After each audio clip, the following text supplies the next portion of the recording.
নমস্কাৰ বন্ধু বান্ধৱীসকল, অহাকালিলৈ এডিআৰ পৰীক্ষা দিবলগীয়া সকলো প্ৰাৰ্থীলৈ আমি শুভেচ্ছা জ্ঞাপন কৰিছোঁ। আৰু এই লাষ্ট মুহূৰ্তত প্ৰাৰ্থীসকলে গুৰুত্ব দিবলগীয়া কেইটামান কথা আজি আমি আলোচনা কৰিছোঁ। বিশেষতঃ সময় যিটো মেনেজমেণ্ট বা টাইম মেনেজমেণ্ট বুলি কোৱা হয়, সেইটো ক্ষেত্ৰতে বহু প্ৰাৰ্থী তেওঁলোকে প্ৰশ্নখিনি পাৰে কিন্তু সময় মেনেজমেণ্টটো কৰিব নোৱাৰে সময়ৰ।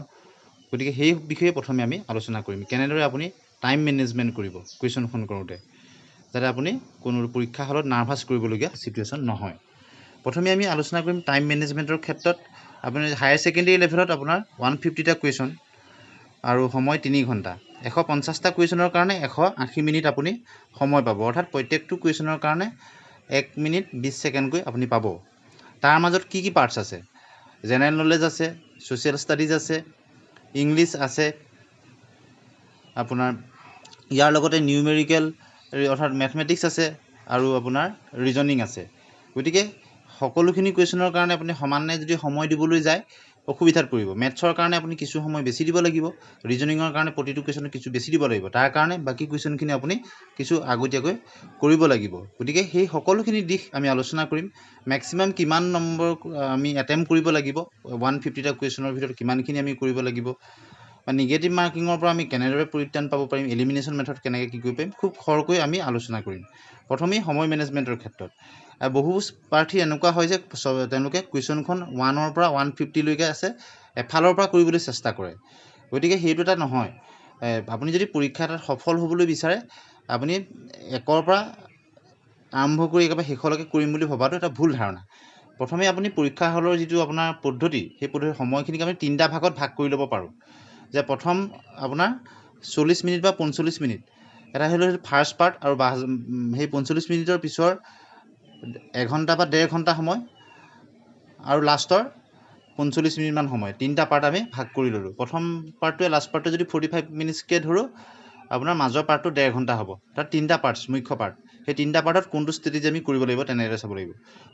প্ৰথম যদি আপুনি পৰীক্ষা এটাত আপুনি সময় মেনেজমেণ্টৰ ক্ষেত্ৰত গুৰুত্ব দিব বিচাৰিছে, প্ৰথমেই আপোনাৰ কুৱেশ্যন পেপাৰখন কুইক এটা আপুনি প্ৰথমেই 1 to 150লৈকে থকা কুৱেশ্যনখিনি আপুনি যি ফালৰ পৰাই আৰম্ভ কৰক, মাজৰ পৰাই আৰম্ভ কৰক, আৰম্ভণিৰ পৰাই কৰক বা শেষৰ ফালৰ পৰাই কৰক, কুইকলি আপুনি প্ৰথম 45 মিনিটত আপুনি কৰিব লাগিব। আৰু কোনটো পাৰ্টছ আপুনি প্ৰথমে আৰম্ভ কৰিব? ধৰি লওক আপোনাৰ যিটোত খুব কমফৰ্টেবল, আপুনি যদি ইংৰাজী পাৰ্টছটোত আপোনাৰ কমফৰ্টেবল, ইংৰাজীয়ে আৰম্ভ কৰক। যদি আপুনি জিকে অৰ্থাৎ জেনেৰেল নলেজত কমফৰ্টেবল, জেনেৰেল নলেজে আপুনি কৰিব পাৰে, সেইটো নিজৰ ওপৰত ডিপেণ্ড কৰিব। ফাৰ্ষ্ট আপুনি আৰম্ভ কৰিলে কুইকলি, আৰু পৰাপক্ষত গোটেই কুৱেশ্যন পেপাৰখন এবাৰ চকু ফুৰাই আপুনি যিখিনি পাৰে কুইকলি কৰিব। বোলে মই ইংৰাজী পাৰ্টছখিনি প্ৰথম কৰিব পাৰোঁ, ইংৰাজীখিনি আপুনি প্ৰথম সেই 40-45 মিনিটত ইংৰাজী আৰু লগতে জেনেৰেল নলেজ বা জিকে বা ছ'চিয়েল ছায়েন্সৰ যিখিনি পাৰ্ট সেইখিনি আপুনি কুইকলি কৰিলে প্ৰথম 45 মিনিটত। সেই ফাৰ্ষ্টটো খুব গুৰুত্বপূৰ্ণ। গতিকে সেই প্ৰথম 45 মিনিটত আপুনি কুৱেশ্যনখন যিখিনি আপুনি এফালৰ পৰা চাই গৈছে, আপুনি যিখিনি পাৰিছে সেইখিনি কৰিছে, নোৱাৰাটো আপুনি এৰি গৈছে, আৰু পৰাটো এনেও ৰাইট দি যাব। আৰু বহুতে OMRখন গোল কৰোঁতে কি কৰে, প্ৰথমে কুৱেশ্যন পেপাৰত চিন দিলে, পিছত OMR নহয়। আচলতে সেনে নহয়। এটা কুৱেশ্যন পৃষ্ঠাত আপুনি ধৰি লওক 10টা কুৱেশ্যন আপুনি চিন দিলে, সেই 10টা আপুনি লগালগ ফিল আপ কৰি যাব কিন্তু OMRত। আৰু OMRখন ফিল আপ কৰোঁতে খুব উথপ নকৰিব। কুৱেশ্যন নাম্বাৰটো যিটো চিন দিয়ে আৰু OMR কুৱেশ্যন নাম্বাৰটো মিলাই আপুনি অপশ্যনটো গোল কৰিব। সেই ক্ষেত্ৰত নাৰ্ভাছ নকৰিব, লগালগ কৰি যোৱাটো ভাল। এটা পৃষ্ঠাত আপুনি বোলে 10টা চিন দিলে, সেই 10টা কৰি যাব। প্ৰথম 45 মিনিটত কুইকলি ৰিভিজন কৰিলে। আৰু মাজৰ যিটো পাৰ্ট, ছেকেণ্ড পাৰ্টটো আটাইতকৈ গুৰুত্বপূৰ্ণ। প্ৰথম পাৰ্টত আপুনি ধৰি লওক 150টা কুৱেশ্যনৰ প্ৰথম 45 মিনিটত আপুনি 30টা বা 35টা কুৱেশ্যন, যিকেইটা আপুনি গোটেই কুৱেশ্যন পেপাৰখনৰ ভিতৰত যিটো পাৰ্টৰ আপুনি কৰিব পাৰে সেইখিনি কৰিলে। 30-40টা কুৱেশ্যন আপুনি কৰিলে, যিমানটা পাৰে 45 মিনিটমান সময়ৰ ভিতৰত আপুনি কৰি ল'লে। ছেকেণ্ড পাৰ্টটো আটাইতকৈ গুৰুত্বপূৰ্ণ। ছেকেণ্ড পাৰ্টত আপোনাৰ কোনখিনি কুৱেশ্যন কৰিব লাগিব? নিউমেৰিকেল ৰিজনিং বা আপোনাৰ নিউমেৰিকেলখিনিয়ে হওক বা আপোনাৰ অন্য ৰিজনিং যে আছে, ৰিজনিং পাৰ্টটো অংকই হওক বা ৰিজনিঙে হওক, সেই পাৰ্টটো আপুনি সেই 1.5 ঘণ্টা যে সময় আছে, তাত আপুনি প্ৰতিটো কুৱেশ্যনত 1 মিনিট 20 ছেকেণ্ডকৈ হয়, হয়তো কোনোবাটো কুৱেশ্যনত আপোনাৰ 1.5 মিনিটো লাগিব পাৰে, কোনোবাটো 2 মিনিটো লাগিব, কিন্তু বাকী কুৱেশ্যনখিনিলে আপুনি সেই বস্তুটো মিলাই দিবগৈ লাগিব। গতিকে মাজৰ পাৰ্টটোত আপুনি মেথছৰ আৰু ৰিজনিঙৰখিনি কৰিলে, শেষলৈ কেতিয়াও আপুনি মেথছ ৰিজনিং নথব। মাজৰ সেই 1.5 ঘণ্টা পাৰ্টটো, অৰ্থাৎ 2 ঘণ্টা আপোনাৰ প্ৰথম পাৰ্টত গোটেই কুৱেশ্যন পেপাৰখন কুইকলি আপুনি কৰিলে, যিখিনি পাৰে ইজি কুৱেশ্যনখিনি যিখিনি আপুনি চাই গ'ল পাৰি গ'ল সেইখিনি গোল চিন দি গ'ল আৰু কৰি গ'ল ছেকেণ্ড পাৰ্টটো খুব গুৰুত্বপূৰ্ণ ছেকেণ্ড পাৰ্টত আপুনি কৰিব লাগিব যিখিনিত আপোনাৰ টাইম লাগে পাৰে কিন্তু আপোনাৰ টাইম লাগে যেনে আপোনাৰ অংকখিনি আৰু বা আপোনাৰ ৰিজনিং পাৰ্টখিনি সেই ছেকেণ্ড মাজৰ 1.5 ঘণ্টা সময়ত আপুনি কৰিব আৰু আপুনি টাইম মেনেজমেণ্টৰ ক্ষেত্ৰত সেই সময়ত এটা কুৱেশ্যন যদি বাৰে বাৰে আপুনি দুবাৰমান কৰিছে কিন্তু ওলোৱা নাই তেতিয়া সেইটোত আৰু বেছি লাগি থাকিবৰ সময় নাথাকে গতিকে আপুনি সেইটোও চাব একেটা কুৱেশ্যনতে হেৰি নকৰিব আৰু কুৱেশ্যনখন যদি বহুত হাৰ্ড যেন লাগিছে আপুনি আগতীয়াকৈ চাৰেণ্ডাৰ কৰি দিব আপুনি যদি কুৱেশ্যনখন হাৰ্ড পাইছে বহু কেণ্ডিডেটেই সেইখন হাৰ্ড পাব গতিকে সিমান আপুনি পৰীক্ষা হলত নিজৰ কনফিডেন্সটো কমাই নিদিব গতিকে ছেকেণ্ড পাৰ্টত আপুনি কৰিব লাগিব মেথমেটিক্স এণ্ড ৰিজনিং পাৰ্টটো মাজৰ যিটো 1.5 ঘণ্টা সময় সেইটোত কৰিব প্ৰথম 45 মিনিটৰ কথাটো গম পালে আমি এতিয়া ছেকেণ্ড পাৰ্টটো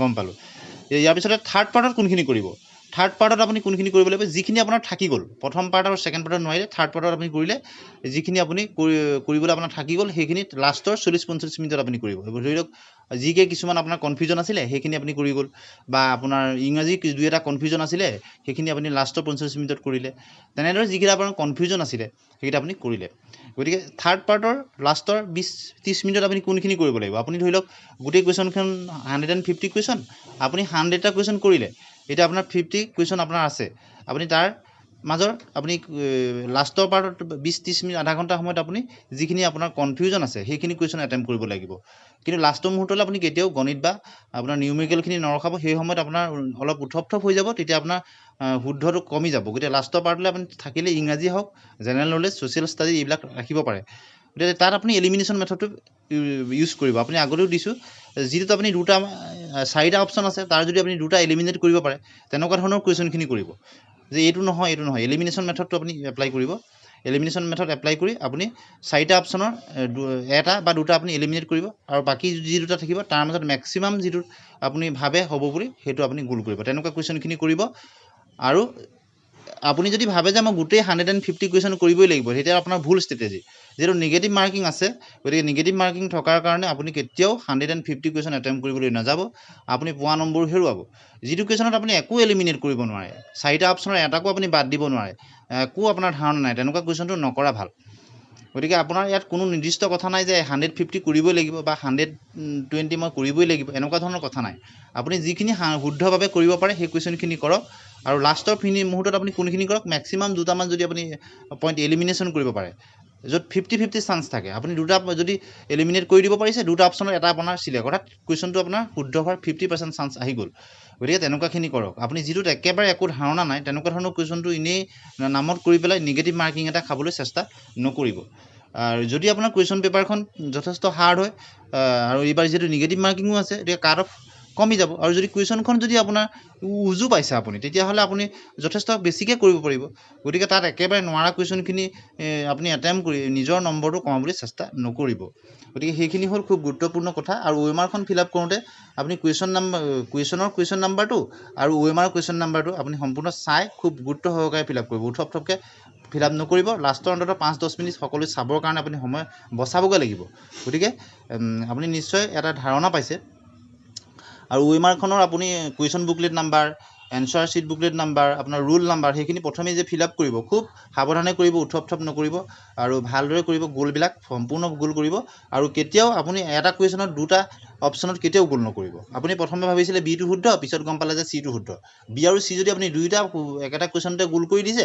তেতিয়া আপোনাৰ সেইটো নিগেটিভ মাৰ্কিংহে খাই যাব আপোনাৰ শুদ্ধ নহ'ব গতিকে তেনেকুৱা ধৰণৰ ভুল নিশ্চয় নকৰিব আৰু নাৰ্ভাছ নকৰিব নিজৰ কনফিডেন্স আপোনাৰ মনত ৰাখিব আৰু আপুনি এতিয়া পঢ়ি থাকোঁতে আজি হয়তো এতিয়া ভাবিছে যে মোৰ গোটেইখিনি কুৱেশ্যন মনত নাই চব পাহৰি গ'লোঁ কিন্তু পৰীক্ষা হলত সেইটো নহয় আপোনাৰ মনত পৰিব আৰু বিশেষতঃ আপোনাৰ থিয়ৰী পাৰ্টৰ কুৱেশ্যনখিনিৰ কাৰণে আপুনি যদি কোনোবাটো কথাত আপোনাৰ কনফিউজন কথাটো পঢ়িছিলে কিন্তু মনত অহা নাই তাক অলপ সুস্থিৰভাৱে ভাবি চাব ব্ৰেইনটোক অলপ ঠাণ্ডা মগজে আপুনি চিন্তা কৰি চাই জাজটো কৰিব এলিমিনেশ্যন মেথডটো এপ্লাই কৰোঁতে কেতিয়াও উথপ কৰি নাৰ্ভাছ কৰি জাহা তাহা গোল কৰি থৈ নাহিব আৰু আপুনি মেক্সিমাম গোটেই কুৱেশ্যনখন কৰাৰ নামত আপুনি যিখিনি একেবাৰে একো বুজি পোৱা নাই একো নোৱাৰে তেনেকুৱা ধৰণৰ কুৱেশ্যনবোৰ কিন্তু গোল কৰি পেলাই আপোনাৰ নিগেটিভ মাৰ্কিংটো বঢ়াই নাহিব আপুনি সেইখিনি কুৱেশ্যনহে এটেম্প কৰক যিটোত আপুনি 4টা অপশ্যনৰ অন্ততঃ 2টা বা এটা হ'লেও আপুনি এলিমিনেট কৰিব পাৰিছে 4টা অপশ্যনৰ যদি আপুনি কুৱেশ্যনটোকে একেবাৰে বুজি পোৱা নাই তেতিয়া আপোনাৰ এটেম্প নকৰিব আৰু কিছুমান আপুনি কুৱেশ্যনটো খুব ভালকৈ পঢ়িব কুৱেশ্যনত কেতিয়াবা কোনোবাটো ইজ বুলি সোধে কেতিয়াবা কোনোবাটো ইজ নট বা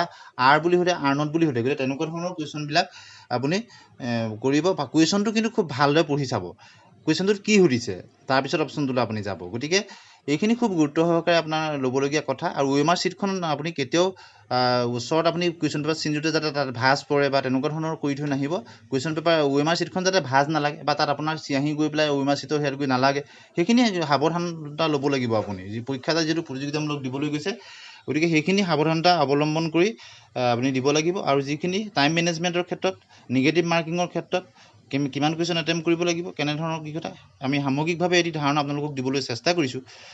আশা কৰিছোঁ আপোনালোকৰ সকলোৰে পৰীক্ষা ভাল হ'ব। আৰু ইয়াৰ পৰা যদি আপোনালোকৰ কিছু হ'লেও উপকৃত হয়, নিশ্চয় ভিডিঅ'টো বনোৱাৰ আমাৰ সাৰ্থক হ'ব। প্ৰথমবাৰৰ কাৰণে যদি চেনেলটো ছাবস্ক্ৰাইব কৰি দিব, ভাল পালে লাইক আৰু শ্বেয়াৰ কৰি দিব। আজিলৈ আহোঁ।